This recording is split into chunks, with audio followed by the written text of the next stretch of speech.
जया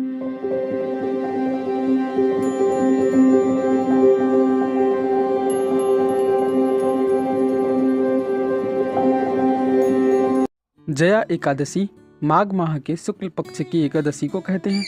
इस एकादशी के उपवास से मनुष्य भूत प्रेत पिशाच योनि से मुक्त हो जाता है। इसकी कथा श्री कृष्ण ने अर्जुन से इस प्रकार कही थी। एक बार देवताओं के राजा इंद्र नंदन वन में भ्रमण कर रहे थे। चारों ओर किसी उत्सव के समान वातावरण था। गांधर्व गायन कर रहे थे तथा गंधर्व कन्याएं नृत्य कर रही थी।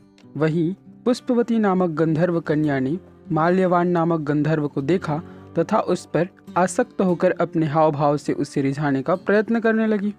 माल्यवान भी उस गंधर्व कन्या पर आसक्त होकर अपने गायन का सुर ताल भूल गया। इससे संगीत की लय टूट गई तथा संगीत का समस्त आनंद क्षीण हो गया। सभा में उपस्थित देवगणों को यह अनुचित लगा। देवेंद्र भी इससे रुष्ट हो गए। संगीत एक साधना है, इसे भ्रष्ट करना पाप है। अतः पुष्पवती व माल्यवान को उन्होंने श्राप दे दिया कि उन्हें पृथ्वी लोक पर जाना होगा। माँ सरस्वती व गुरुजनों का अपमान करने के कारण इंद्रलोक में निवास वर्जित है तथा पृथ्वी लोक में वे अधम पिशाच असंयमी के समान जीवन व्यतीत करेंगे।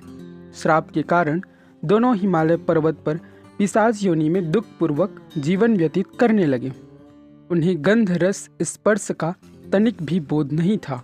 एक क्षण भी उन्हें निद्रा नहीं आती थी। भगवान की कृपा से उनका यह नरकीय जीवन समाप्त होने वाला था। एक समय माघ के शुक्ल पक्ष की एकादशी को इन दोनों ने कुछ नहीं खाया, ना ही कोई पाप कर्म किया।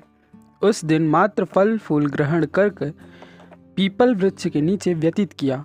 रात्रि एक दूसरे से सटकर कठिनता से बिताया। दूसरे दिन प्रातःकाल प्रभु कृपा से इनकी प्रेत योनि से मुक्ति हुई।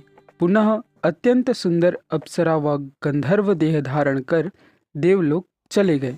देवगण उनकी स्तुति करने लगे। इंद्र ने सारा वृत्तांत जानकर उन्हें स्वर्ग में रहने की आज्ञा दी। श्री कृष्ण जी कहते हैं, जो भी इस व्रत को कर लेता है वह कुयोनि से मुक्त हो जाता है।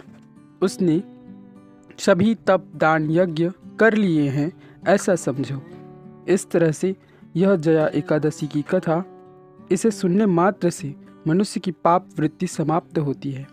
कथा सार, संगीत देवी सरस्वती का अलौकिक वरदान है।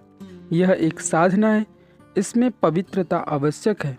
जिस सभा में बड़े और गुरुजन हों वहाँ मर्यादा पालन आवश्यक है। गुरुजनों का अपमान करने वाला पाप का भागी बनता है।